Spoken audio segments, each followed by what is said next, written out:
Ok, chicos, bueno, de nuevo, buenas tardes. Espero que estén bien. Lo primero que vamos a ver es un poco de conceptos básicos con respecto a de lo necesario para aprender a desarrollar o a programar nuestros primeros pasos en programación. Ok, vamos a estar pues revisando un poquito, como les digo, de conceptos básicos el día de hoy.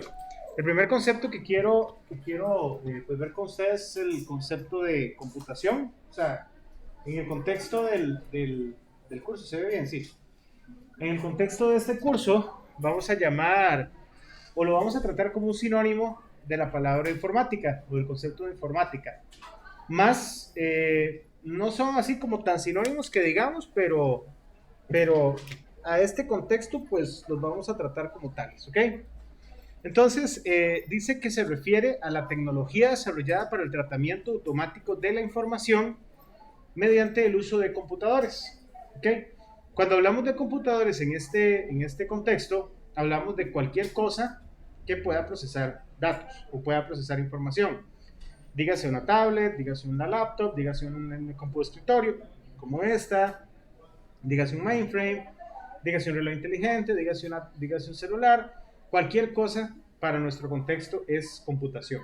O sea, es eh, computador, por así decirlo. O sea, es ese mecanismo por el cual permite el tratamiento automático de la información. Ok, vamos a ponerle aquí silencio para que no nos moleste. Ok, en ese sentido, la computación es también un área de conocimiento construidas por ciencias o disciplinas relativas a las ciencias y la tecnología. Esto para el estudio desde el punto de vista teórico práctico de los fundamentos del procesamiento automático de datos, el desarrollo, implementación y aplicación en sistemas informáticos. Entonces, dicho en dos platos, computación o informática son técnicas o básicamente, pues sí, técnica mediante la cual podemos procesar información de manera automática. ¿Okay? Informática, procesamiento de información de manera automática mediante el uso de computadores. ¿Okay? Y entendemos por computador pues cualquier cosa que pueda procesar información. ¿Ok? Otro concepto importantísimo, creo que de los conceptos más importantes que quiero que se lleven el día de hoy, es el concepto de algoritmo. ¿Okay? ¿Qué es un algoritmo? Bueno, un algoritmo es un grupo finito de operaciones organizadas de una manera lógica y ordenada que permite solucionar un determinado problema. ¿Okay? Un algoritmo es una secuencia de pasos ordenada de forma lógica cuya finalidad es llegar a la solución de un problema. Nosotros vamos a pasar haciendo algoritmos. O sea, vamos a hacer algoritmos ante problemas dados. Vamos a inventar, como son ingenieros o de ciencias afines, pues van a investigar, van a poner la cabeza a pensar, no también tanto investigar, no, más bien poner la cabeza a pensar para solucionar un problema. ¿Ok? Entonces, el algoritmo será también, o será, una serie de instrucciones o reglas establecidas que por medio de una sucesión de pasos, ¿ok? Permiten arribar a lo que llamamos un estado de solución o a la solución del problema planteado como tal, ¿ok? Según los expertos en matemática, los algoritmos permiten trabajar a partir de un plan o un estado básico o inicial y tras seguir una serie de pasos, llegar a un estado final o llegar a una solución. ¿Ok? Vamos a ver algunas características de los algoritmos, pero básicamente quédense con eso en la cabeza. Un algoritmo es una secuencia ordenada de pasos, ordenada de manera lógica, cuya finalidad es llegar a la solución de un problema o solucionar un problema. ¿Ok? Secuencia ordenada de pasos de manera lógica para solucionar un problema. Secuencia ordenada de pasos de manera lógica para solucionar un problema. Eso es algoritmo. ¿Ok? Ahora bien, los algoritmos deben tener algunas características esenciales, por decirlo así. Vamos a citar varias. Esto puede diferir de autores o puede diferir de donde ustedes busquen bibliografía, pero en general va a tener estas características. Una finitud, o sea, finitud.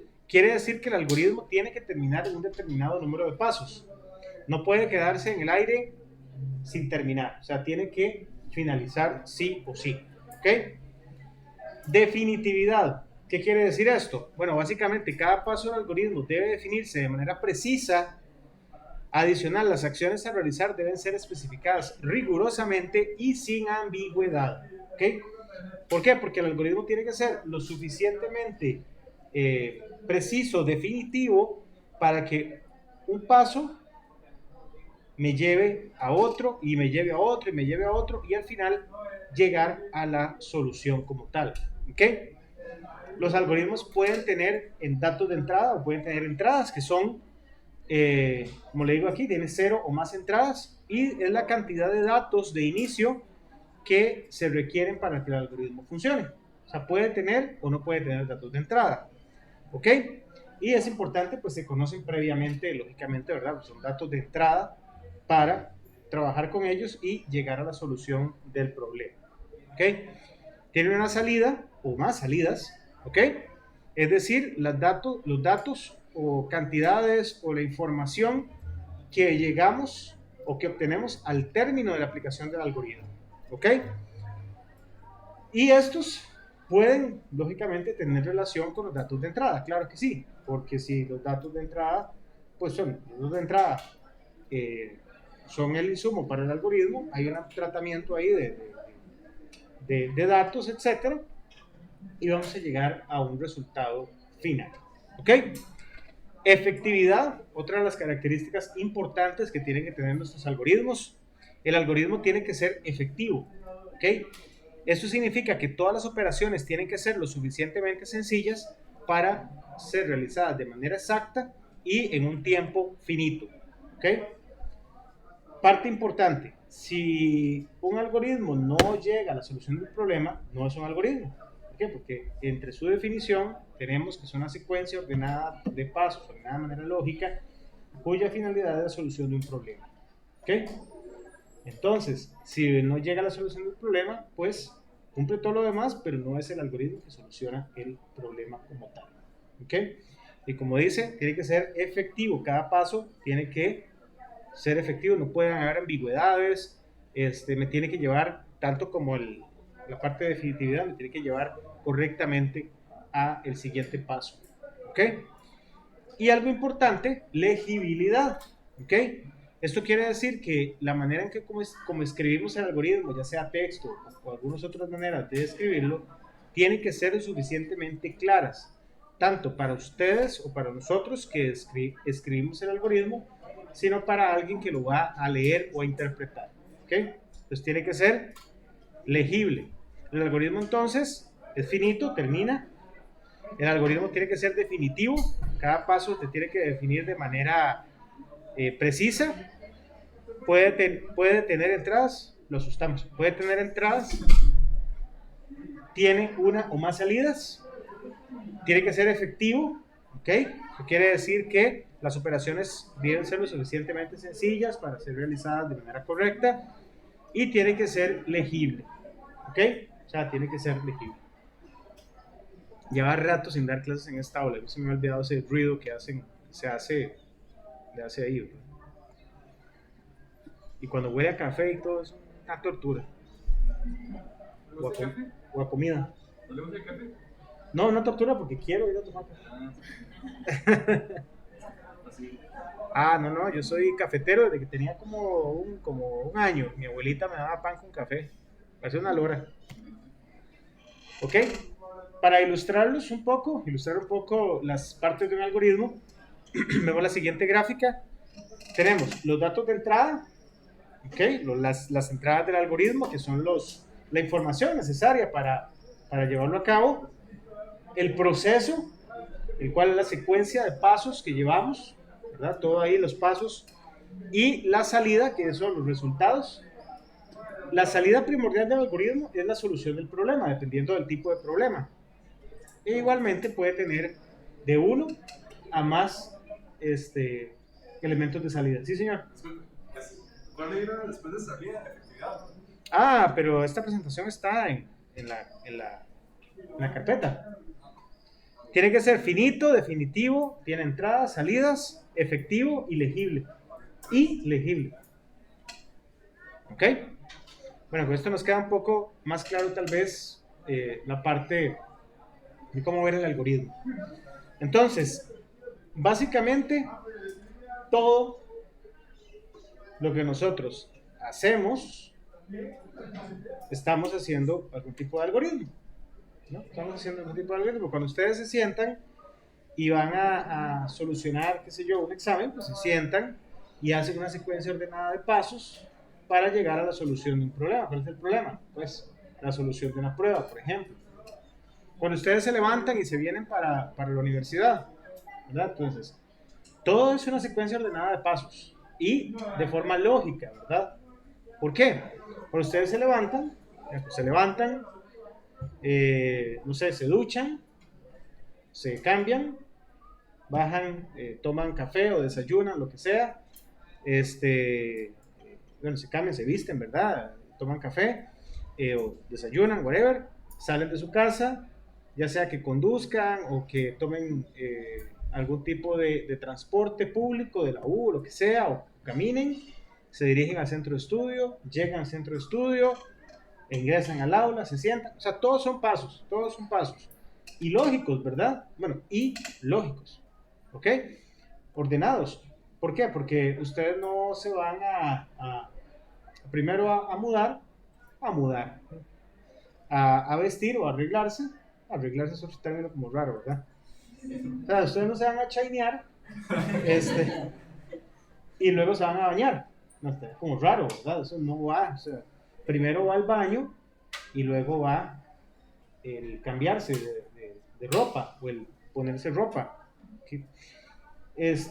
No van, ¿cómo se llama? No salen de la casa sin haberse cambiado de ropa. Bueno, a no ser que les guste andar de exhibicionismo, pero es otra cosa. Pero ven que todo va teniendo una lógica, ¿ok? Entonces, si lo pensamos de una manera así, como digamos sencilla, realmente estamos haciendo algoritmos o estamos poniendo en práctica algoritmos casi que para todas las actividades que realizamos. Ok, ¿cómo representamos algoritmos? Bueno, hay varias maneras de representarlo. Las principales son mediante lenguajes de programación, ¿saben? Escribiendo código fuente, mediante pseudocódigo, que es como una abstracción o un híbrido entre el lenguaje natural y el código fuente, el código como tal. El lenguaje natural, prácticamente como yo les dije, secuencia de pasos de manera natural, hablados de manera una a una, y lo que llamamos también diagramas de flujo, que son muy utilizados, de hecho. Bueno, hoy por hoy casi no tanto, pero bueno, eventualmente es una manera de representar un algoritmo. ¿Ok? Vamos a hablar un poquito de cada uno de ellos. Por ejemplo, el lenguaje natural. ¿Ok? Hay partes importantes acá que tenemos que resaltar. Bueno, aquí tenemos dos algoritmos muy sencillos. Un algoritmo para lavarse las manos y un algoritmo para cambiar la llanta de un auto. ¿Ok? Importante cuando estamos escribiendo un algoritmo o se escribe un algoritmo en lenguaje natural, bueno, realmente en todas las representaciones, es delimitar cuál es el inicio y cuál es el final. Recordemos que el algoritmo tiene que ser finito, tiene que ser una secuencia finita de pasos. Entonces, delimitamos inicio y fin. Y aquí tenemos todos los pasos ordenados. Algo muy trivial, ¿verdad? Tampoco digan, ay, profe, ¿qué es esa manera? No, es algo muy trivial, muy sencillo. Por ejemplo, para lavarse las manos tenemos abrir la llave del agua, mojarse las manos, aplicarse jabón, enjuagarse las manos, cerrar la llave del agua, secarse las manos con papel y exponer las manos a corriente de aire en caso de que esté. Entonces, cualquier persona llega en este momento y se materializa un marciano aquí y lo mandamos a lavarse las manos. Entonces, el marciano, bueno, primero si entiende lo que le estamos diciendo, pero, bueno, digamos que marciano no, extraterrestre. Entonces llega y va a entender. Aprendió ahí y lee eso y dice, hey, se ve lógico. Entonces va y hace todos los pasos y entendió, ¿verdad? Tiene todas las características de los algoritmos. Bueno, es legible, termina, está ordenado de manera lógica, no tiene datos de entrada, ¿no? Es un algoritmo como de algo muy, de un paso, por decirlo así, muy, muy sencillo, ¿verdad? ¿Tiene salidas? Pues sí, ya las manos limpias, manitas limpias, ¿verdad? Como diría la canción. Y los datos, no, podríamos decir que si quiere verlo de esa manera, podría ser. Podría ser un par de manos sucias, tierrosas. Y la salida puede ser las manos limpias. Si lo quiere ver de esa manera, es válido. ¿Ok? Entonces, como les digo, algo bastante sencillo. Vean este otro para cambiar la llanta de un carro. Tenemos, bueno, delimitamos inicio y final y colocamos los pasos.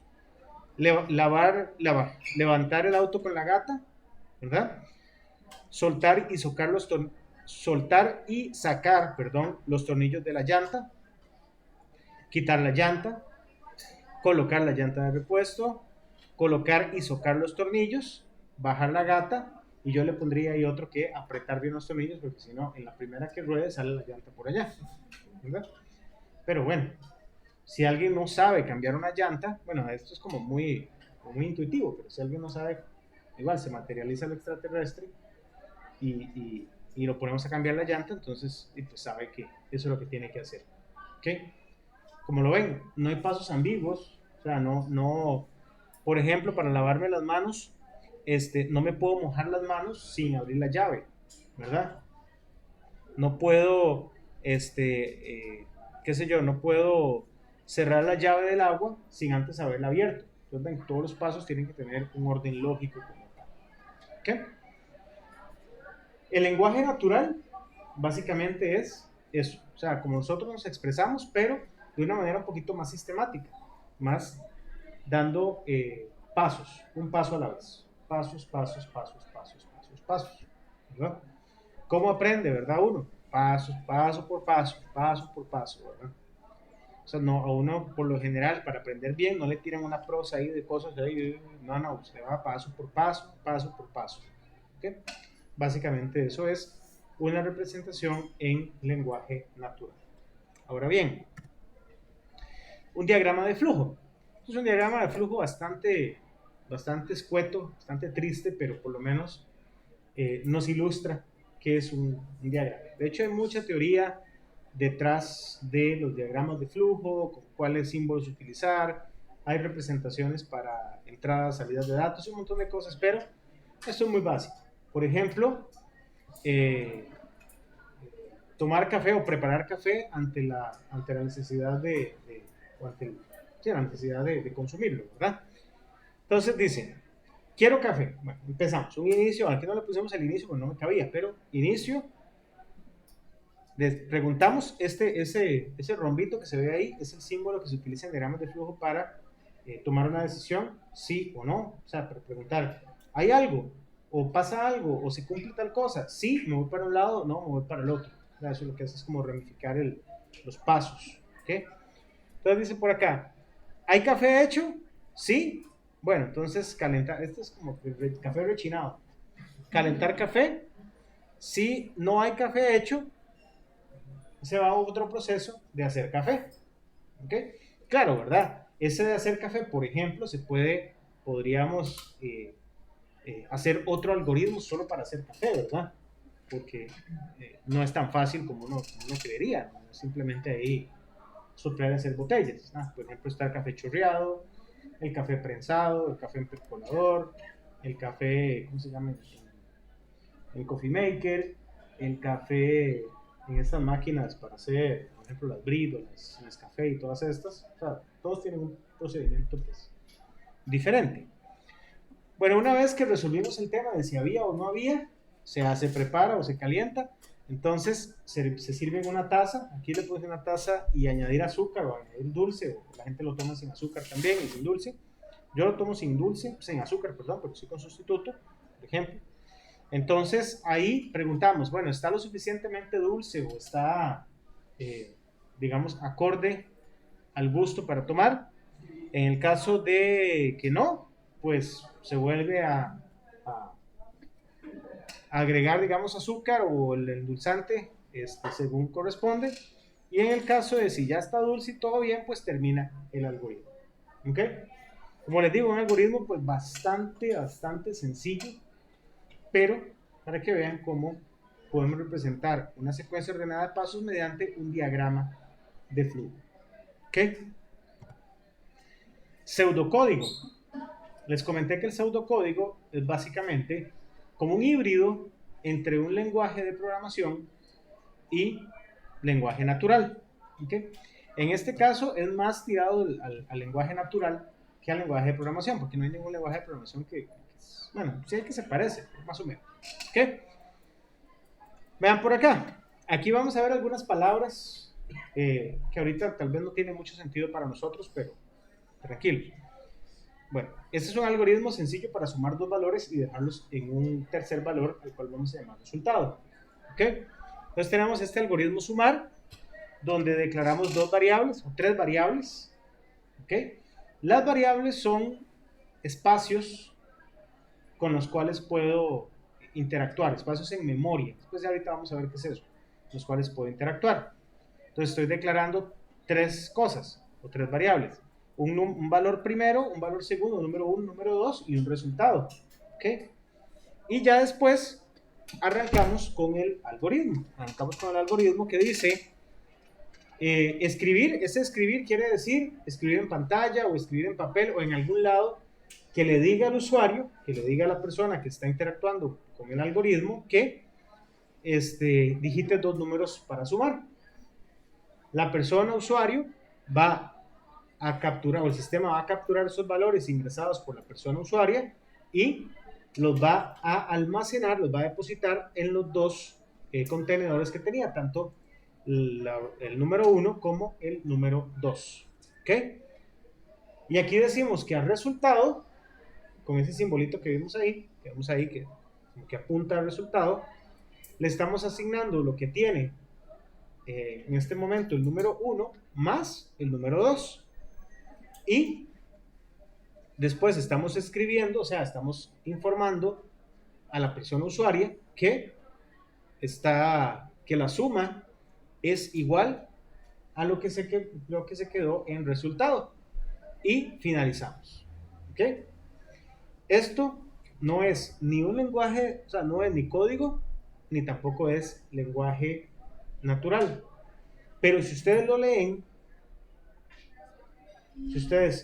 con lo poco que sabemos ahorita, lo van a entender, correcto. O sea, no es nada así del otro mundo. ¿Ok? Tenemos variables, tenemos escribir, leer. O sea, escribir es comunicarme de adentro para afuera. Leer es que me traigan para acá, ¿verdad? Siendo yo el computador, digamos. Y una operación matemática que es la suma de dos valores y depositarlos en un tercer valor. ¿Ok? Bueno, esto es un pseudocódigo. Entonces ya hemos visto lenguaje natural, los pasos, diagramas de flujo y pseudocódigo. Sí, señor. ¿Para qué sirve el pseudocódigo? Es un proceso en el cual antes de sentarse a programar, como yo le digo, antes de sentarse a chorrear código de manera salvaje, uno llega y primero adecua sus ideas. ¿Okay? Lo bueno es, o lo que se recomienda, esto queda muchas veces en pura recomendación realmente, porque realmente casi no se hace, pero debería hacerse. Uno se siente y piensa primero a qué problema me estoy enfrentando y pienso cómo realizarlo, ya sea con un algoritmo de secuencia ordenada de pasos, o puedo perfectamente hacer un diagramita de flujo para irme guiando, o perfectamente digo, bueno, esto se me ocurre aquí, bueno, voy a hacer una variable. Es un paso previo a sentarse a programar ya como tal. Debería ser de mucha ayuda, pero como digo, yo en la vida los usé realmente, o sea, solo teóricamente, pero ya después uno se da cuenta que sí son muy necesarios, o sí es bueno sentarse a pensar antes de sentarse a chorrear código. ¿Ok? Ok. Lenguajes de programación. ¿Ok? Ahora sí vamos a ver qué es esto. ¿Qué son lenguajes de programación?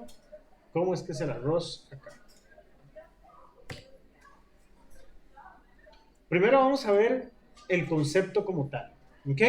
Un lenguaje de programación es un lenguaje formal diseñado para realizar procesos, diseñado para escribir o representar nuestros algoritmos.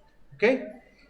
Pueden usarse para crear programas que controlen el comportamiento tanto físico como lógico de un dispositivo. ¿Ok? Y para expresar algoritmos con precisión. O sea, el algoritmo que pensamos es secuencia ordenada de pasos, expresarla mediante un diagrama, mediante un lenguaje o mediante una secuencia de código que se va a convertir en un programa como tal. ¿Ok? Como dice por acá, puede usarse para crear programas que controlen el comportamiento físico y lógico de un dispositivo. Ejemplos. Bueno, el comportamiento lógico de un dispositivo, pues cualquier programa. Usted llega con un computador y no tiene nada, ¿qué va a hacer usted? Nada, ¿verdad? O sea, literalmente nada. Pero si ya el computador tiene, por ejemplo, un sistema operativo, un Windows, un Linux o Mac OS, ya usted dice, bueno, ya puedo hacer algo, ¿verdad? No mucho, pero ya puedo hacer algo. Por lo menos verla ahí, qué bonita que arrancó. Ya después, por ejemplo, usted dice, bueno, quiero navegar. Bueno, entonces para navegar, usted llega y abre un programa para navegar. Usted abre el Edge, abre el Chrome, abre Firefox, abre Safari, lo que sea. Llega y navega. ¿Ok? Entonces, ¿qué está pasando? Bueno, ese programa que ustedes están abriendo está modelando o está interviniendo en el comportamiento lógico de su computador. Su computador en ese momento está dando recursos de memoria, etcétera, para suplir las necesidades en ese momento, que es navegar por internet. Por ejemplo, ustedes van a hacer un trabajo, entonces abren el Word, abren LibreOffice o lo que sea que tengan, y bueno, ya en ese momento el comportamiento lógico de su equipo ya no es navegar, ahora es un editor de texto. Si luego abren una hoja de cálculo, bueno, ya su comportamiento lógico no es el de una hoja de texto y no es no es un documento de texto y no es el de navegar, ahora es una hoja de cálculo. Si ustedes van a ver videos, ahora su computador está en modo de reproducción de video, de audio. Ven, y para todo utilizamos programas diferentes. Bueno, pueden usar las mismas cosas, pero cada programa tiene su finalidad, por decirlo así. ¿Ok? Eso es modelar el comportamiento o controlar el comportamiento lógico de un equipo. ¿Cómo sería el comportamiento físico? Hay ejemplos no tan drásticos, por ejemplo, como llegar y manipular algún dispositivo periférico de un equipo, sino que con sus mismos celulares. Ustedes con sus mismos celulares, ya sea a nivel de sistema operativo o algún app, pueden perfectamente encender el flash y utilizarlo como si fuese un foquito, un lighting, ¿verdad? Un foco, ¿verdad? Sería una lucecita. Ahí el programa como tal está controlando, está modelando el comportamiento físico de su equipo, está accediendo directamente a un dispositivo y lo está activando. Por ejemplo, qué sé yo, si hacemos un software que no sé, que suene una alarma, que empiece a hacer ahí está también modelando el comportamiento físico del equipo. ¿Por qué? Porque está utilizando dispositivos del equipo como tal, por ejemplo un dispositivo de audio y demás. ¿Ok? Bueno, eso es básicamente un poco de qué es modelar el comportamiento o controlar el comportamiento físico y lógico del computador. ¿Ok? Los lenguajes de programación están formados por un conjunto de símbolos y reglas sintácticas y semánticas que definen su estructura y el significado de sus elementos y expresiones. ¿Ok? Cuando aprendemos un lenguaje de programación, aprendemos, bueno, en este momento vamos a aprender todo. desde que voy a sentarme a programar y demás, ¿verdad? Pero debemos aprender símbolos, reglas sintácticas y semánticas propias de ese lenguaje. Yo a veces hago la analogía de como aprender una lengua diferente, pero una lengua diferente no occidental, por ejemplo, que utilice otro tipo de símbolos para su escritura. Ahí no solo aprendemos reglas sintácticas y semánticas, sino también aprendemos símbolos diferentes para expresar ese lenguaje, ¿verdad? Por ejemplo, lenguas orientales, ¿sí yo? Famosos kanjis y demás, que es un programa que uno aprende cuando se estudia la lengua nipona, por ejemplo, ¿verdad? Japoneses, o esos, no me cómo se llaman, qué nombre tienen los símbolos chinos, todas estas cuestiones, ¿verdad? O los arábigos y todos estos, ¿ok? Uno no solo aprende un nuevo lenguaje, sino aprende, o sea, no solo aprende las reglas sintácticas, semánticas y ¿cómo se llama? Bueno, sí, sintaxis, semántica y demás, sino que aprende símbolos diferentes, que es muy distinto que, por ejemplo, aprender la lengua inglesa. Ahí no tiene que aprender otros símbolos, está aprendiendo reglas sintácticas, semánticas y utilizaciones diferentes, ¿sabes? Y traducciones, por decirlo así. ¿Okay? Ahora bien, eso es un lenguaje de programación. Ahora, al proceso por el cual se escribe, vean todo lo que es programar, se escribe, se prueba, se depura, se compila y se le da mantenimiento al código fuente de un programa informático, se le llama programación. ¿Okay? Programar no es solo sentarse, ahora que empecemos a hacerlo, no es solo sentarse y darle ahí al código, tacatanga, y ver, uy, me salió, qué chiva.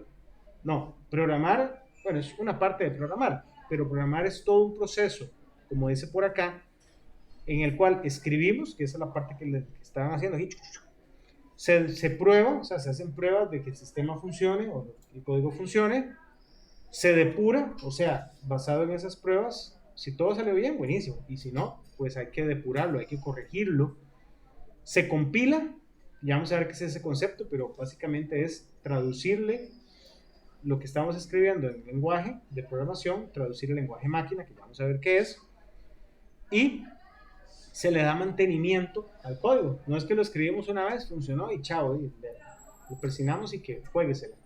No, todo sistema informático pues necesita mantenimiento, tal, debido a casos que tal vez no hayamos o no se hayan tomado en consideración a la hora del desarrollo o nuevas cosas que queremos que haga el sistema.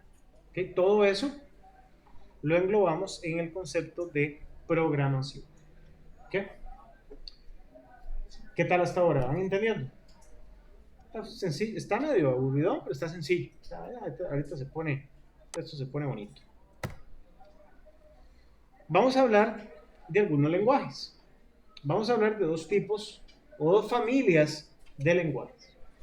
Tenemos los lenguajes, antes de aquí, ahí está. Tenemos dos familias de lenguajes. Los lenguajes de bajo nivel y los lenguajes de alto nivel. ¿Ok? Bajo nivel, alto nivel. Los lenguajes de bajo nivel, pues básicamente son los lenguajes más cercanos al lenguaje de máquina. ¿Ok? Más cercanos al lenguaje que entiende un dispositivo o un computador. ¿Ok? Dentro de los lenguajes de bajo nivel, ¿ok? ¿Por qué es bajo nivel? Es el nivel más bajo, más básico que entienden los dispositivos. Tenemos el lenguaje de máquina. ¿Ok? ¿Qué es el lenguaje de máquina? Es el único que entiende la computadora. ¿Ok? En la computadora digital, que es basado en impulso o un impulso electromagnético. O voltaje como tal. En él solo se pueden utilizar dos símbolos. ¿Cuáles son? El 0 y el 1. Por ello, al lenguaje de máquina también le llamamos lenguaje binario. ¿Por qué? Porque solo tiene dos valores, 0 y 1. ¿Ok? Dirán, bueno, ¿qué es eso? Bueno, básicamente, todo equipo, toda computadora digital, ¿ok? Va a entender únicamente dos estados, encendido o apagado, true o false, 1 o 0. ¿Ok? Voltaje, no voltaje, eso es lo que entiendo. Y a partir de esa combinación de solo dos valores, se construye absolutamente todo. ¿Ok? No sé si han visto Matrix. Por ejemplo, cuando ustedes ven que cuando ven que solo hay unos y ceros ahí en las pantallitas verdes. Bueno, Matrix es como ya muy viejo, ¿eh? Pero cuando yo lo digo, qué bonito. Son solo ceros y unos. Bueno, básicamente ese es el lenguaje que entiende la computadora. ¿Ok? Por ejemplo, esa instrucción que está ahí, estos ceros y unos, es una instrucción válida en lenguaje máquina. ¿Qué significa? No tengo la más mínima idea, pero eso es un valor como tal, son unos valores, pero la instrucción como tal, la unión de esos valores, no tengo la idea de en qué contexto se está usando, ni en qué momento, ni nada, o sea, es una locura. Ahora imagínense que a ustedes se les diga que tienen que programar en binario, o sea, no conozco a nadie que programe en binario, así, lo loco, ¿ok? Entonces, imagínense que esto ni siquiera es una instrucción completa, esto es una pequeñita, una mínima cosa de una instrucción, tal vez, ¿ok? Pero es importante, es el lenguaje de más bajo nivel que hay, ¿ok? Un escalón más, pero siguiendo en la nota de los lenguajes de bajo nivel, tenemos el lenguaje ensamblador. El lenguaje ensamblador es un programa utilizado para escribir programas de bajo nivel. No de bajo nivel en el sentido de que sean feos, una porquería, sino que más adecuados al lenguaje máquina, o sea, yendo más al nivel de la máquina, o sea, como bajando más al nivel de la máquina, ¿ok? Y constituye la representación directa del lenguaje máquina más específico de cada arquitectura, legible por el programador, ¿ok? Adicional, el lenguaje ensamblador va a depender de la arquitectura de los equipos, por ejemplo, la arquitectura X86, 8086 y otras cuestiones ahí es diferente, por ejemplo, la arquitectura de Mac, son diferentes, por ejemplo, la arquitectura de fabricantes o de marcas propias y demás. Entonces, por ahí también es un poquillo de dolor de cabeza saber ensamblador. ¿Ok? Bueno, yo sí programé en ensamblador a nivel de universidad, ¿verdad? Uno aprende a hacerlo, pero tampoco es la cosa más chiva que hay. Bueno, es chiva porque uno puede hacer cosillas ahí vacilonas. Uno puede, por ejemplo, hacer sentencias que le apague el monitor, o porque se juega directamente con registros de memoria. Y de hecho, si uno hace mal, uno mueve mal un dato de un registro a otro, un valor de un registro a otro, puede perfectamente echar a perder un componente. Porque lo puede sobrecargar, lo puede sobrecargar, lo puede dañar, le puede enviar, quitarle, por ejemplo, que tenga algún tipo de resistencia ahí ante un impulso, usted se la puede quitar con el ensamblador, le manda un bombazo y lo destruyó. ¿Ok? Por ejemplo, con las Campus Gamers o cosas así, cuando uno hace overclocking. Bueno, tal vez el overclocking ahora lo hace uno con un programa, pero antes se hacía pura punta de ensamblador. Cuando forzaba un poco más, entonces uno jugaba con los registros y lo hacía a punta de ensamblador y hacía que la computadora pues respondiera, digamos, de mejor manera en teoría, cuando había recursos para hacerlo. ¿Qué? Un programa de ensamblador consiste de una serie de instrucciones que pueden ser cargadas en la memoria de un sistema basado en microprocesador, un sistema de laptops y demás. Ajá. Se escribe algo en ensamblador y lo prueba, está malo, ¿puede dañar un componente? Sí. Si usted no sabe realmente qué está haciendo o si se equivocó, pues sí. Sí. De hecho, yo dañé cuando estudiaba hace unos años el monitor de mi casa. Es el idiota. Estaba cambiándole los colores ahí, un momento de eso, y no funciona más. Ajá. ¿Y si se utiliza como bastante que lo siguen enseñando? Sí, se utiliza muchísimo. De hecho, no digamos a nivel comercial, bueno, aunque sí. Muchas de las cosas que se programan que tienen que ver con manipulación directa de hardware se hace mejor en ensamblador. Que no hay, o sea, estamos hablando de un lenguaje que no es binario, pero es la representación, digamos, más entendible del lenguaje máquina, entendible por un programador. Pero sí se utiliza muchísimo, igual. Pero son, por ejemplo, cuando se programan más sistemas operativos, cuando se hacen mejoras sistemas operativos para performance y cosas así, por dentro están hechos con lenguaje ensamblador. O muchas rutinas son hechas con lenguaje ensamblador. De hecho, no creo que desaparezcan nunca. No va a desaparecer, porque realmente es muy, muy utilizado. ¿Ok? Y por ahí tienen una estructura en ensamblador con su contraparte en binario. Por ejemplo, esa estructura, bueno, esa instrucción en binario, 1011, bueno, 1011000000, y esos otros están ahí, tiene una equivalencia en ensamblador como move AL 061H. ¿Ok? Bueno, eso es una estructura, eso es una sola instrucción en ensamblador, que quiere decir asignar el valor hexadecimal 61 al registro AL. ¿Y qué hace eso? No sabemos ni en qué contexto lo estamos usando, ni nada. Entonces, ni qué en ese momento está contenido en el registro AL, que si le caemos por encima con un valor como tal, vaya a ser X o Y cosa. ¿Ok? Entonces, es bueno saberlo, que existe y demás, y que pertenece a la categoría de lenguajes de bajo nivel. ¿Ok? Ahora sí, los lenguajes de alto nivel. Eso sí, estamos con ellos. ¿Ok? Un lenguaje de alto nivel nos permite escribir instrucciones de un programa utilizando, aquí voy bajando poco a poco, utilizando palabras o expresiones sintácticas muy similares a la lengua inglesa. ¿Ok?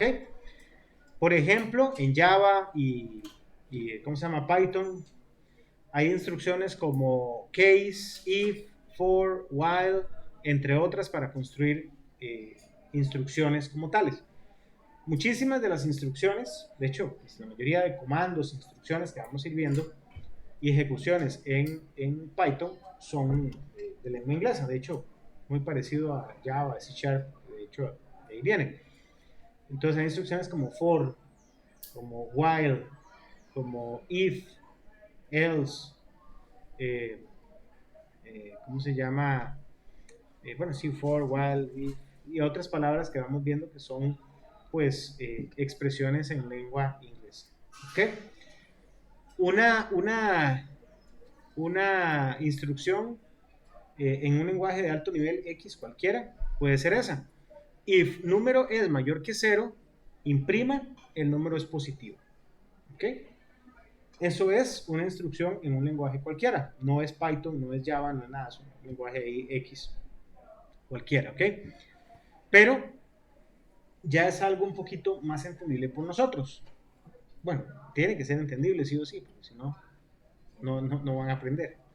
Pero, por ejemplo, ahí dice, si el número, ¿qué es número? No sé, es una variable. Si el número es mayor que 0, entonces vamos a imprimir un mensaje en pantalla que dice el número es positivo. ¿Ok? Son considerados lenguajes o son considerados de alto nivel, se llaman así, porque son más parecidos al lenguaje natural que al lenguaje máquina, obviamente, ¿verdad?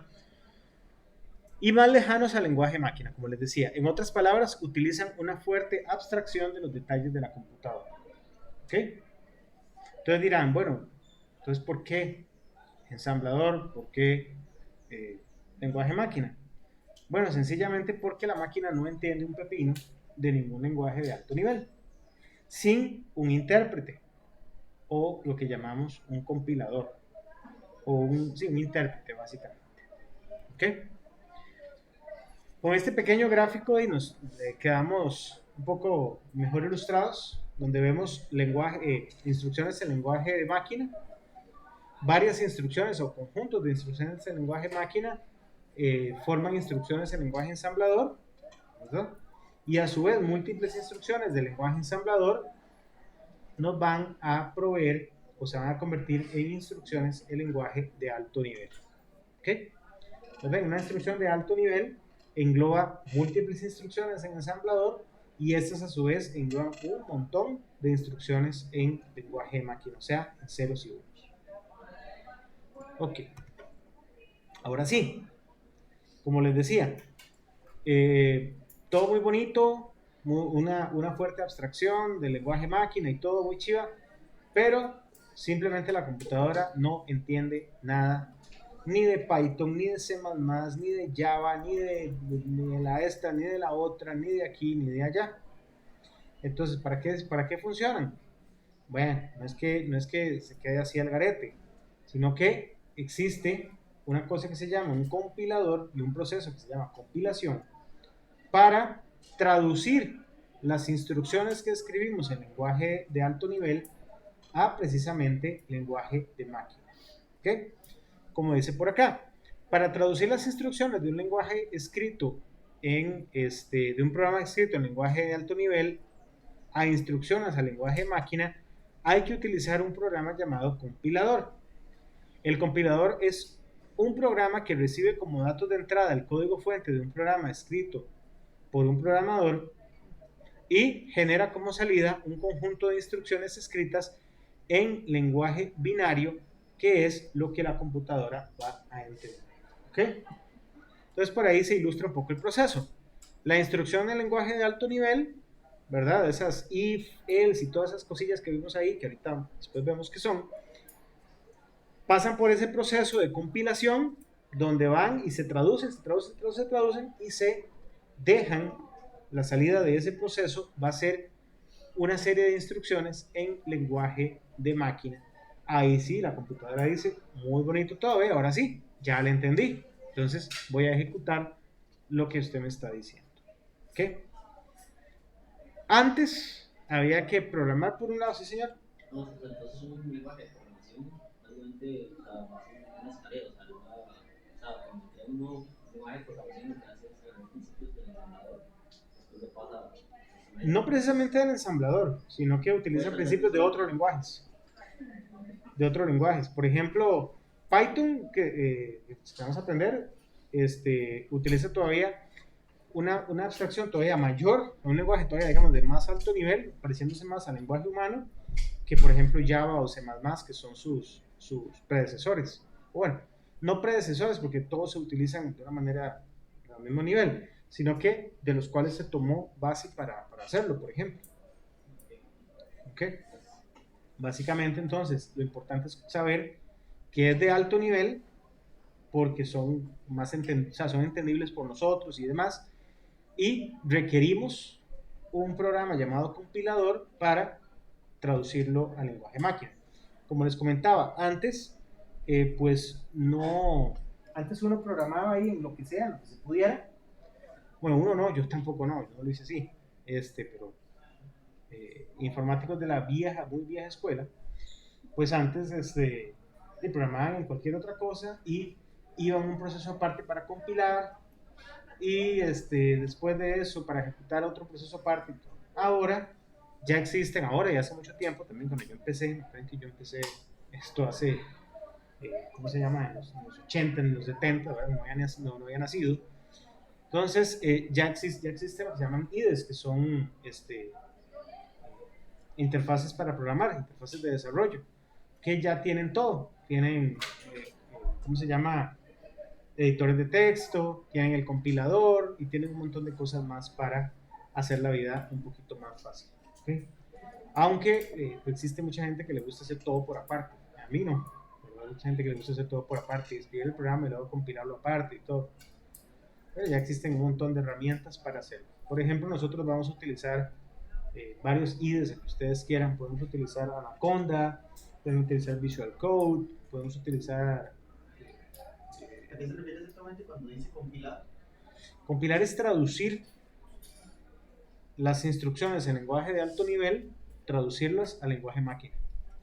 Y entonces ahorita que usted dijo que hay personas que les gusta hacer un proceso antes y luego compilarlo, ¿qué es lo que hacen antes? No, todo aparte, digamos, escribir el código y compilarlo, pero aparte, o sea, todo por aparte, digamos, o sea, no utilizando una sola herramienta que le pueda hacer todo, que le pueda ayudar a hacerlo todo, sino que hacerlo todo por aparte, escribir código fuente en un editor de texto, X cualquiera, un Notepad, un WordPad, lo que sea.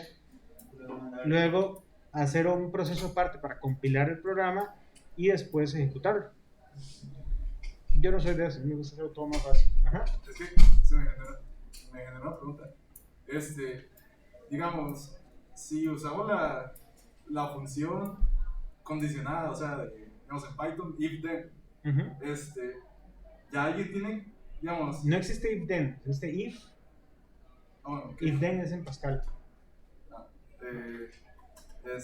bueno, entonces alguien ya tiene como que preprogramar esa función en binario para que el compilador sepa cómo es. Básicamente, el compilador como tal ya tiene todas las estructuras y todas las reglas para traducir lo que usted está escribiendo. Por ejemplo, ese if, eso está escribiendo, ese if then, digamos, traducirlo, o sea, él sabe cómo traducirlo a lenguaje máquina. Por eso es que es un compilador o intérprete también. O sea, es como que usted llegue acá y usted va a China. Yo como chino, ¿no? Usted va a China y los chinos no entienden hasta un pepino. Entonces se lleva un intérprete.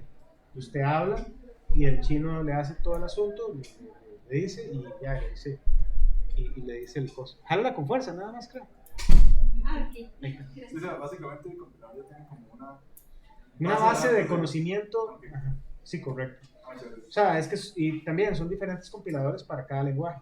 No es que es uno universal. Cada uno. Pues, y dentro de los mismos hay diferentes versiones y otras cosas. Entonces, por ahí es el asunto. Él sabe exactamente, por ejemplo, un if, un while, un for, cómo traducírselo a la máquina para que lo entienda. ¿Ok? Muchas gracias. No, hombre, con gusto. Ok. Entonces, si les queda claro este concepto de compilar, básicamente es traducir las instrucciones que escribimos en lenguaje de alto nivel al lenguaje de máquina.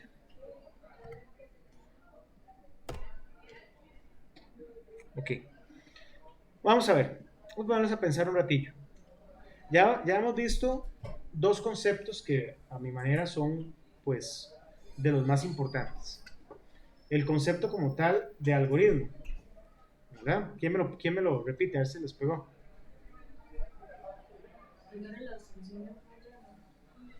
Una secuencia ordenada de pasos, ordenada de manera lógica, cuya función es solucionar un problema.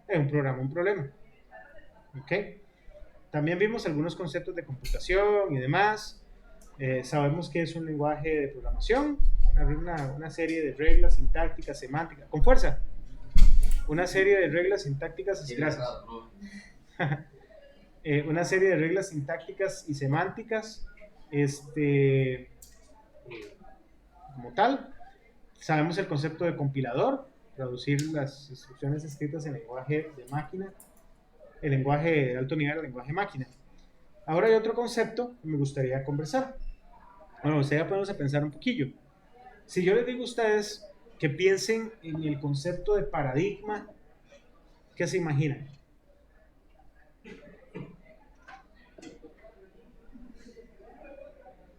¿Qué se imaginan por paradigma? No todos, si no se hace un desorden. Porque algo que ya está establecido, ya está constituido, no se puede hacer nada. Ok. ¿Qué más? ¿Quién más? ¿No está mal? ¿Qué más? Me imagino que les está pasando por la mente cosas. Pero les da pena decirles. Siento que es una manera como estipulada de hacer un algoritmo. Una manera estipulada. Como algo fijo. Algo fijo. Ok. Por ahí puede ser también. ¿Qué más? Una norma establecida. Ok. De acatación. Que ya me dice por atrás. Ajá. De que la forma que debe reaccionar. Ok, todos los conceptos van correctos. Ok. ¿Alguien más que quiera? Por ahí hay dos palabras claves que dijeron. Ajá. Parámetro, paradigma, parámetro suenan. me puede definir para, vea cómo voy pues, para abajo.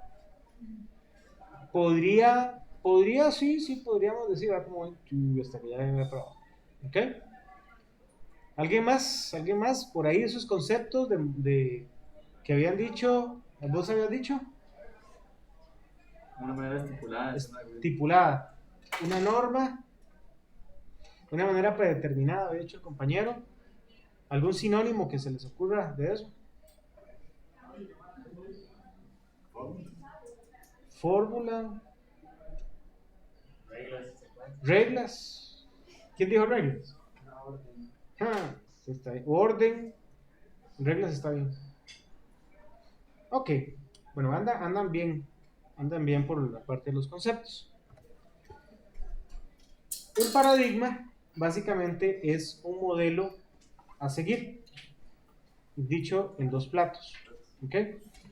Bueno, como dice por ahí, viene de dos palabras en griego y en latín, paradigma y paradigma, y su significado es modelo o ejemplo. ¿Ok? Es empleado para indicar un patrón de todas las palabras. Yo esperaba que me dijeran una de esas: patrón, modelo, ejemplo o arquetipo que alude a aspectos relevantes de una situación que pueden ser tomadas como ejemplo. ¿Ok? Un paradigma entonces va a ser un ejemplo, un modelo, un patrón o un arquetipo que se pueden tomar como modelo a seguir o como ejemplo, que me va a dictar reglas, correcto, me va a dictar la manera en la cual debo actuar o debo seguir, ¿okay? Los pasos o cómo estructurar el algoritmo, también decían por ahí, cómo estructurar el algoritmo, pues sí, la manera en que se escribe un algoritmo, ¿ok? Un paradigma en programación, como tal ahora, provee y determina visión y métodos que puede utilizar un programador para la construcción de un software, ¿verdad? Diferentes paradigmas resultan en diferentes estilos de programación y en diferentes formas de pensar la solución de los problemas. La solución de múltiples problemas constituye un sistema o constituye una aplicación de software. ¿Ok? Entonces, como tal, el paradigma son una serie de un patrón o ejemplos o arquetipo o un modelo a seguir. ¿Ok? De hecho, existen varios paradigmas computacionales para seguir. De hecho, está la programación estructurada, programación orientada a objetos, eso todos lo vamos a ver, programación orientada a eventos, otro que es muy común hoy por hoy, se llama Extreme Programming, que es programar al extremo, programación a la defensiva, y otros paradigmas que pues básicamente es amoldarse a un ejemplo, un arquetipo como tal, y seguir. ¿Ok? Nosotros vamos a ver, de hecho, programación estructurada, sí, ¿verdad? Vamos a decir, programación secuencial, y vamos a ver también programación orientada a objetos, que son dos paradigmas que eventualmente vamos a abarcar durante el curso. ¿Ok? Como dice por aquí, existen múltiples paradigmas. Difícilmente un lenguaje de programación se adapta solo a un paradigma. ¿Ok? Por ejemplo, Smalltalk y Java son lenguajes basados en programación orientada a objetos. Scheme soporta programación funcional y Python soporta múltiples paradigmas, entre ellos programación estructurada, programación funcional, programación orientada a objetos, entre otros paradigmas que pueden soportar. Pero lo importante aquí es saber el concepto. Es un modelo, un arquetipo, un modelo, un arquetipo que tomamos como ejemplo. ¿Ok? Para cerrar esta primera parte, veamos el concepto de máquina virtual. Una máquina virtual es básicamente, o virtualización, desde el concepto de máquina virtual, se refiere a crear una instancia de software, una instancia lógica de algo. Por ejemplo, un dispositivo de almacenamiento u otro equipo, otra cosa. ¿Ustedes alguna vez utilizaron los más fiebres tal vez, algún tipo de software para emular alguna consola de videojuegos en la computadora. Eso básicamente es una máquina virtual. Están emulando el funcionamiento de otro equipo, en este caso una consola de videojuegos, con un programa de software. Eso es virtualización. De hecho, ahora también se utiliza mucha virtualización en consolas. Yo soy muy fiel a los videojuegos. Entonces, por ejemplo, Nintendo tiene usted baja las máquinas virtuales de sus consolas anteriores. También está en las otras plataformas como PlayStation y Xbox y demás. Y ni que se diga en la computadora. Bueno, eso es en juegos. También la virtualización es muy usada hoy por hoy para ahorrarse un poquito de recursos, ¿verdad? Por ejemplo, donde yo laboro, hace poco, el año pasado, a finales del año pasado, implementé una granja de servidores virtualizados. Entonces, esto es para, con una cantidad de hardware, poder tener, o una configuración de hardware, digamos, robusta, poder tener múltiples instancias de sistemas operativos, funcionales y todo lo demás, teniendo solo un equipo, ¿no? Entonces, un equipo está corriendo, por ejemplo, 4 instancias de un Windows Server para diferentes cosas. Y es solo un equipo que está corriendo 4 cosas. O sea, son 4 máquinas virtuales dentro de un equipo como tal. ¿Okay? Por ejemplo. ¿Okay? También se pueden virtualizar dispositivos de almacenamiento. Se pueden virtualizar un montón de cosas. Claro que siempre va a depender de... o sus recursos están limitados a los recursos de hardware sobre el cual esté montada la virtualización, ¿verdad? O sea, que esté montado el entorno, por así decirlo, el entorno virtual. ¿Okay? Una máquina virtual es un software que emula un computador justo como si fuese uno real. ¿Okay? Y bueno, esa es la primera parte que traíamos preparada para conceptos fundamentales. ¿Okay? Interesante, ¿verdad? Hay conceptos de esos que no conocían.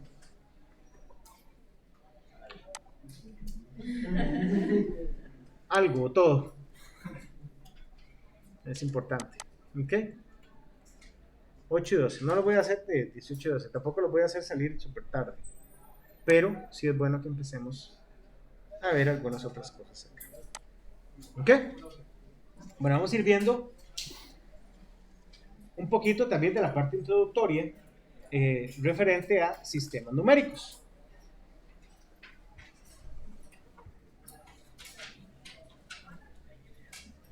Ok, ¿qué es un sistema numérico o también llamado un sistema de numeración? ¿Ok? Un sistema numérico de numeración es un conjunto de símbolos y reglas que se utilizan para la representación de datos numéricos y cantidades. ¿Ok? Se caracteriza por su base, que es la cantidad de símbolos distintos que utiliza, así como el coeficiente que determina cuál es el valor de cada símbolo dependiendo de la posición que éste ocupe. ¿Ok? Ustedes conocen un sistema numérico, ¿verdad? ¿Cuál es el que ustedes conocen? El decimal. ¿Por qué se le llama decimal? Base 10. Base 10. ¿Y por qué se dice que es base 10? Porque se reinicia cada 10 dígitos. O sea, no se reinicia, sino que se utilizan los mismos símbolos después de usarlo 10 veces. Después del décimo. Se combinan. ¿No es más fácil decir que hay 10 símbolos para representar cantidades? No, sí. Tenemos el 0, el 1, el 2, el 3, el 4, el 5, el 6, el 7, el 8 y el 9. Tengo 10, ¿verdad? Por eso es que se llama decimal. Tengo 10 símbolos para representar valores, cantidades y demás. Ya después del décimo, tengo que utilizar la combinación de símbolos como tal. ¿Ok? Los sistemas de numeración actuales son los sistemas posicionales en los que el valor relativo que representa cada símbolo o cifra de una determinada cantidad depende de su valor absoluto y de la posición relativa que ocupa dicha cifra con respecto a la coma decimal. ¿Qué quiere decir esto? Si, por ejemplo,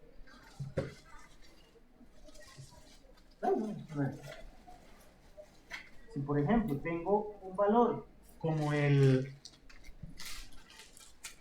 vamos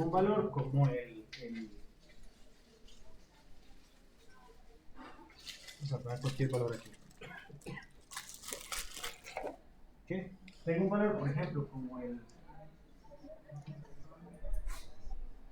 123, ¿verdad? Y por otro lado tengo el 21 y por otro lado tengo el 32 y el 2, ¿verdad? Por decirlo así. ¿Cuánto vale este 1? ¿Vale? ¿O vale 1? Porque, no sé, o sea, si lo quiero hacer por su posición o, ok, bueno, lógicamente, como está diciendo por aquí, los sistemas son posicionales en los que el valor relativo que representa cada símbolo o cifra de una determinada cantidad depende de su valor absoluto, ¿verdad? Si yo digo cuánto vale el 1, bueno, su valor absoluto es 1, pero su valor relativo en esta cifra, ¿cuánto es? 100, ¿verdad? ¿Cuánto vale el 2? En esta, vale 20. El 3, vale 3. Este 3 aquí vale lo mismo que este 3 aquí. No. ¿Por qué? Porque este 3 aquí, este 3 aquí vale 30. ¿Ok? Por eso decimos que son posicionales. ¿Ok? Y también, si yo aquí digo, coma,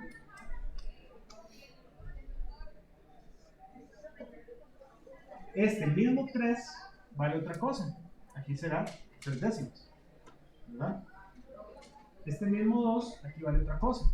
Que es el 4. ¿Ok? Por eso es que decimos que son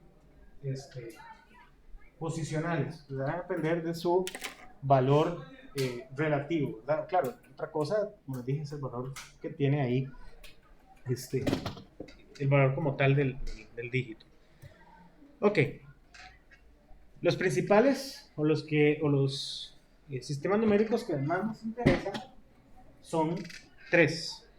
Primero es el decimal, ¿verdad? Le llamamos así por tener 10 dígitos o 10 elementos o 10 símbolos para representar los valores que van del 0 al del 0 al 9, ¿ok? Y para el ser humano es el sistema de numeración natural, ¿ok? Siempre se ha dicho que era porque como tenemos 10 dedos y todo lo demás, tiene mucha lógica, ¿verdad? ¿Ok? El otro que nos interesa bastante es el sistema binario, ¿ok? Otra vez nos topamos con el lenguaje máquina, ¿verdad? Otra vez con el sistema binario. Es un sistema de numeración en base 2. ¿Por qué base 2? Porque utiliza solo dos símbolos, que son el 0 y el 1, ¿ok?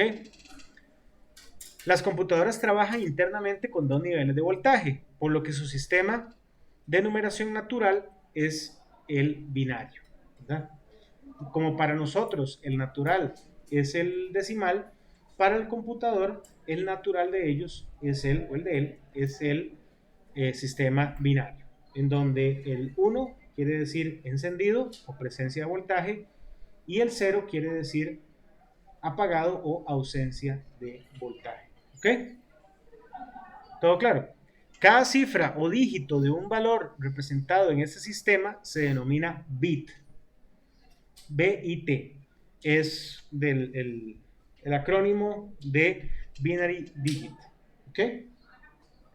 Para la medida de cantidades de información representada en binario, se utilizan una serie de múltiplos del bit.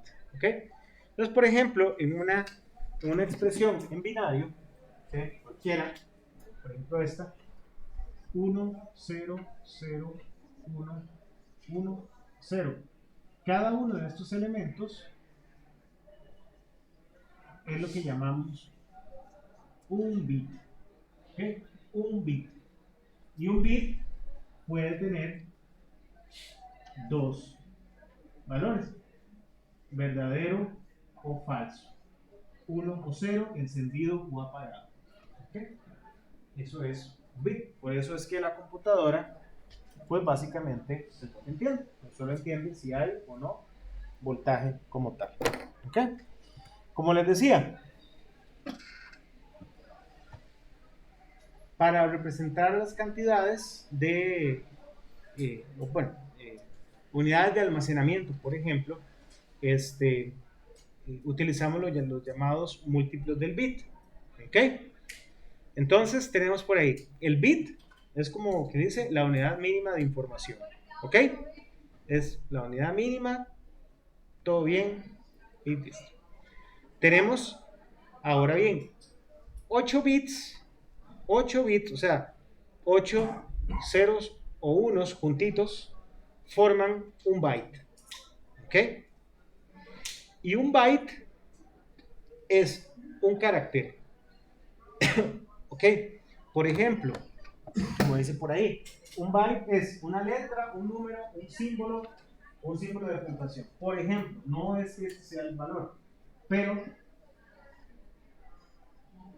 digamos 1, 1, 0, 1, 0, 1, 1, 2, 3, 4, 5, 6, 7, 8. Aquí hay 8 bits, ¿verdad? 1, 2, 3, 4, 5, 6, 7, 8. Esto es el equivalente a un byte, ¿verdad? ¿Ok? Como este es el equivalente a un byte, y un byte es lo mínimo, bueno, un byte ya, con un byte podemos representar un carácter. Por ejemplo, una letra. Por ejemplo, un valor. Por ejemplo, un símbolo de puntuación. Qué sé yo, el asterisco. ¿Okay? Esto es uno de estos, cualquiera. Realmente no sé cuál será el valor de este, pero para ilustrar. ¿Ok? Entonces, cada vez que ustedes ven un carácter en un editor de texto, para representar ese carácter se requiere un byte, o sea, 8 bits. Un triste carácter, ¿verdad? Nada más.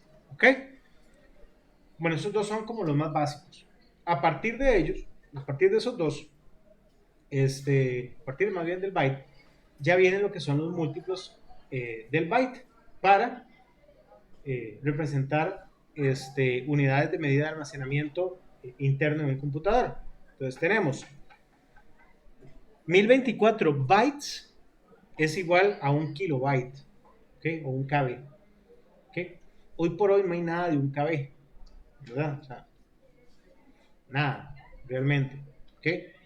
Pero yo empecé con esto de las computadoras, fue allá por los años de 1900, ¿qué te importa, Ariel? No, ya como 9 años, ya por el 89.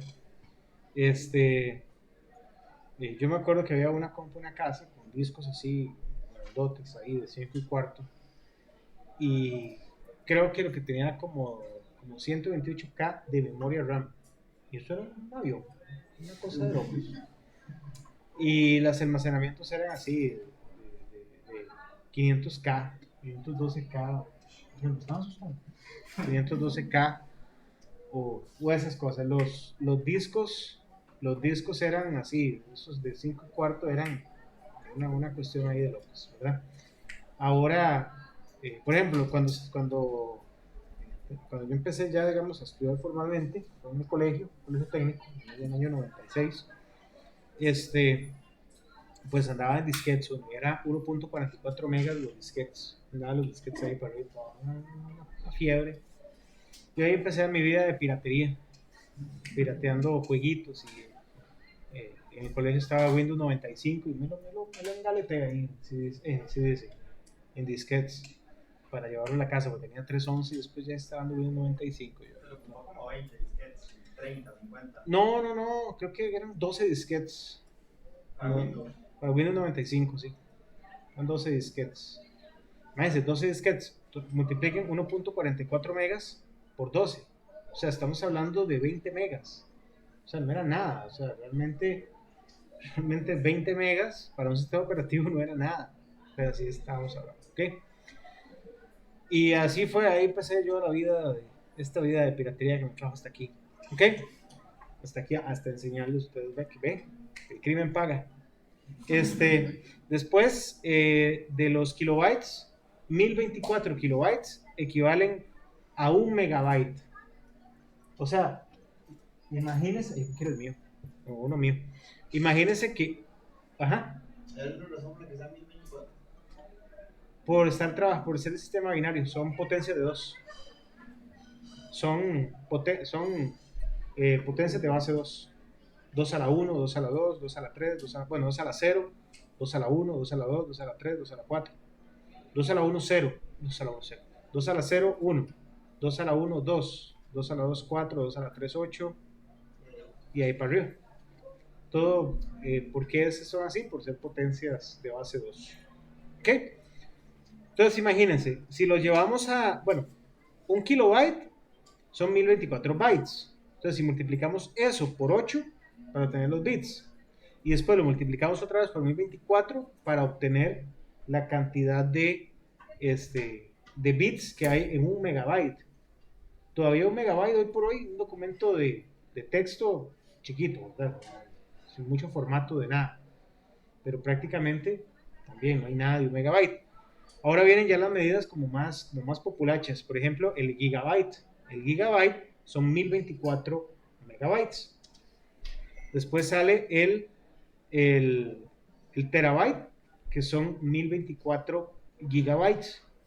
Y después de ahí para arriba está por ejemplo, el pentabyte, que son 1024 terabytes.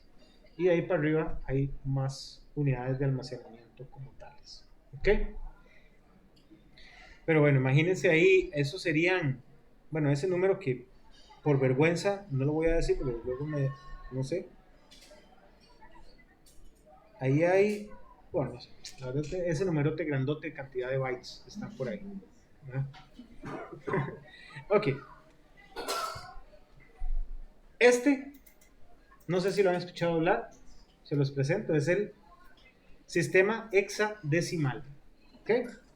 El sistema hexadecimal, abreviado como hex, es el sistema de numeración posicional en base a 16. Dirán, ¿cómo rayos base 16? Si solo hay 9 dígitos. Bueno, en principio, dado que el sistema actual de numeración de base decimal es de base decimal y por ello se dispone de 10 dígitos, para representar valores en hexadecimal se utilizan las primeras letras, las primeras 6 letras del alfabeto en mayúscula. Bueno, mayúscula, minúscula, que son la A, la B, la C, la D y la F. ¿Ok? Entonces, un valor en decimal, por ejemplo,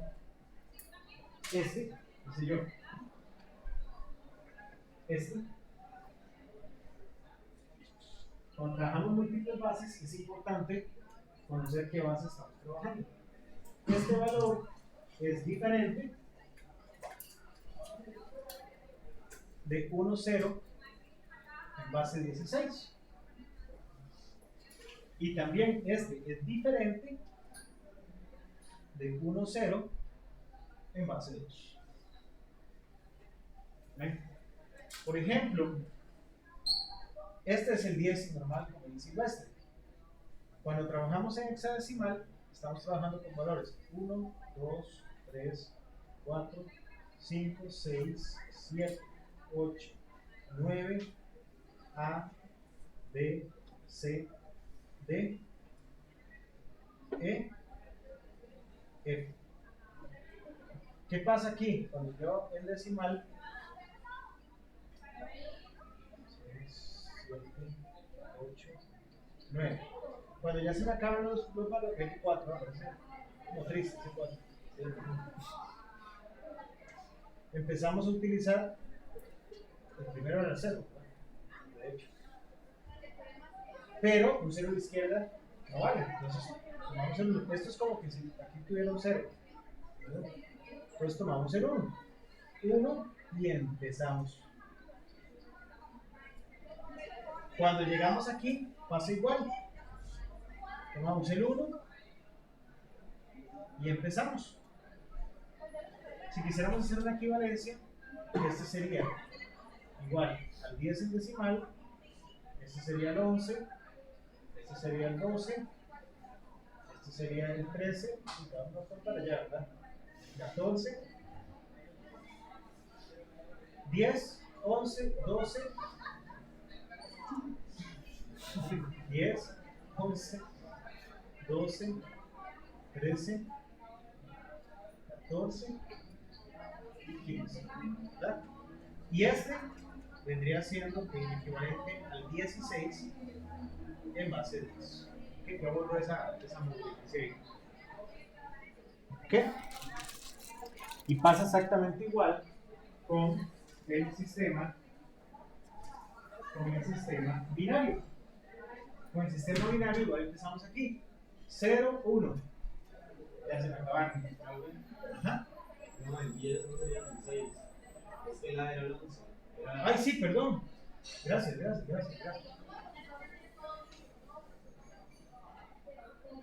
No, No, porque se está contando el 0 y ahí tiene el dígito. no. Y claro, 0, 1, 2, 3, 4, 5, 6, 7, 8. El noveno es el 0, 1. Entonces sería 1, 2, 3, 4, 5, 6, 7, 8, 9, 10, 11, 12, 13, 14, 15, 16. Pero son la cantidad de símbolos. El valor de este es 0, este es 1, este es 2, este es 3. Ya cuando llega aquí, contarían 10, 11, 12, 13, yo haciendo de cambio, 15. Este sería el equivalente al 16, ahí sí. ¿Verdad? Una cosa es contar los símbolos y otra cosa es el valor que representa. ¿Verdad? Al igual aquí. En este empezamos 0, 1, se me acabó. Entonces ponemos, ¿cuál sería? Tenemos el 0, el 1, se me acabó. 1, 0, 1, 1, se me volvió a acabar. 1, 0, 0, 1, 0, 1, 1, 1, 0, 1, 1, 1. ¿Y aquí qué? Aquí se acabó. Entonces, 0, 0. Aquí es muy fácil porque uno va contando.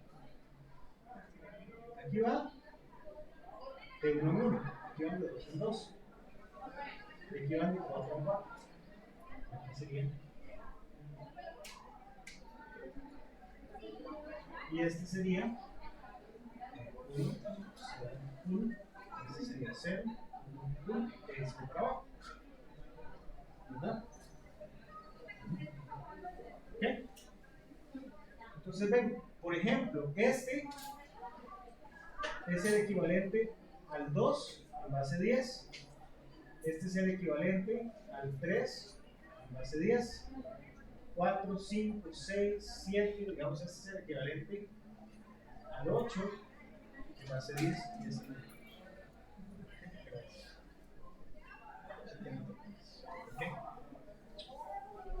Bueno, esos son estos sistemas de numeración. Es interesante, antes de irnos, dando 20, ¿ok? Y continuamos la semana, ¿ok? Imaginémonos, vamos a decir, imaginen, cómo pasar de una base a otra, ¿ok? Por ejemplo, si llegásemos a decir, bueno, qué sé yo, quiero pasar de la decimal, que es la más fácil, quiero pasar este número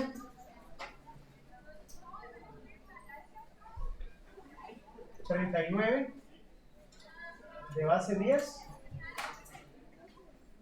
quiero pasarlo a base 2. O sea, quiero saber cuál es la representación del 39 en base 2. ¿Okay? Para hacer eso es bastante sencillo. Para pasar de decimal a cualquier base es muy fácil. De hecho, tomamos y dividimos el 39, el valor de decimal, entre la base. ¿Ok? Entonces, 39 entre 2, pero tomamos el cociente entero y tomamos el residuo. ¿Ok? 39 entre 2 sería, lo más cercano sería 38 entre 2. 38 entre 2, ¿cuánto sería? 19. nos da 19. ¿Y cuánto nos sobró? 1, ¿verdad? Eso es lo que sobra. ¿Ok? Volvemos a dividir. 19 dividido entre 2, ¿cuánto da? 9. Bueno, 9 y sobra. Recuerda que ocupo la parte entera. 9. ¿Y cuánto sobró? 1. 9 entre 2. 4. Y sobró 1. 4 entre 2. Me da 2. ¿Y cuánto sobró? ¿Cuánto? 2 entre 2. 1. ¿Y sobró? 0. Ahí termino. Y dirán, bueno, ¿y eso qué? Entonces agarro todo este poco de residuos y los voy acomodando para arriba. Entonces, tomamos 1, 0, 0, 1, 1, 1. Y esa sería la representación de un número 39 en base 10 a base 2. ¿Verdad? Vamos a repasar, de hecho, esto. Antes de irnos, ¿cómo creen que pasaría de base 2, de base 10, perdón, a base 16?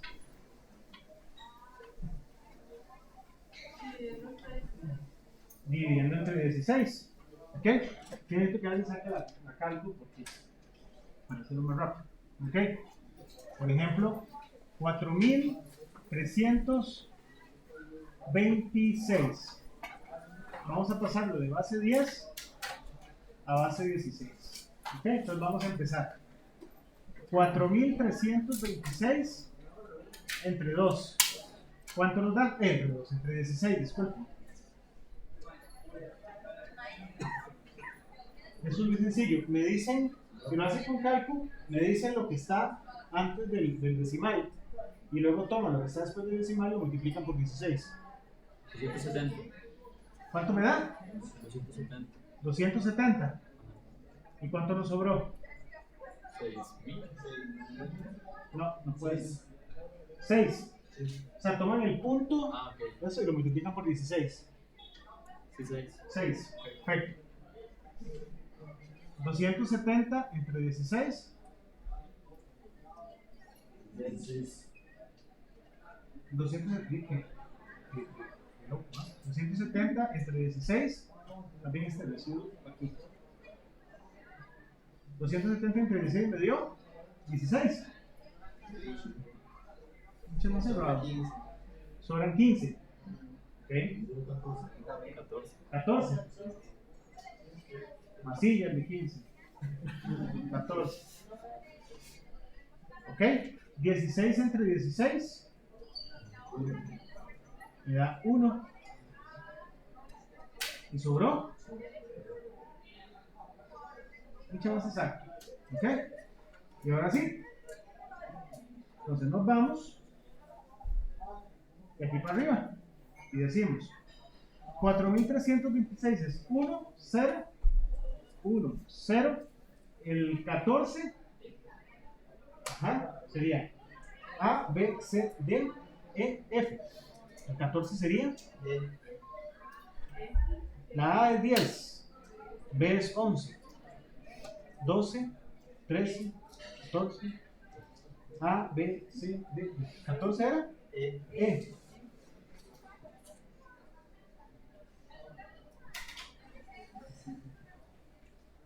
Y ese no es 10 E6, no se lee así, se lee dígito por dígito. 1, 0, E6.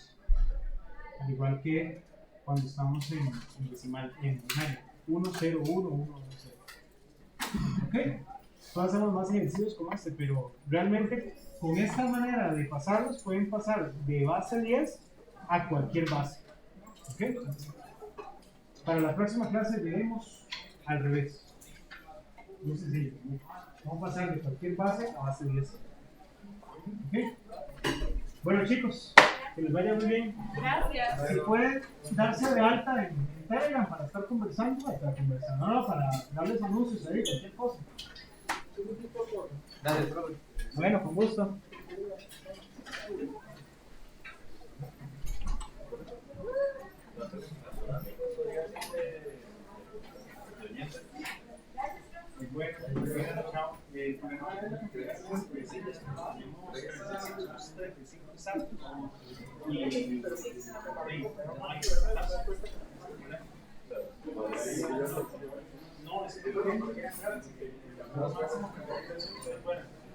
Pero siempre en la primera semana hay alguien que se va del curso, entonces y dame chance que pase esa primera semana para mí. ¿Qué se está llevando con otra persona? No, es que quiero aprender del todo. Ah, ok, ok. Pero igual todas las clases las grabo, entonces por eso Bueno, este mes hay laboratorio, ¿verdad? yo creo que sí, yo les aviso por Telegram, les mando correo. Muchas gracias. No, todavía no me han activado. Es que los mandé mis solicitudes de revisión tarde, porque no sabía qué cursos se iban a dar. Entonces lo envié tarde, pero sí te llegó un correo. ¿Sí? Ah, ok. Si no estamos ahí con esta plataforma, no importa. En el laboratorio 111, eso sería. ¿Aquí afuera? No, aquí afuera no. En el otro pabellón, por así decirlo, hacia el final. Es el laboratorio 111 o el laboratorio 1 de informática, o aula 111. También el primer piso.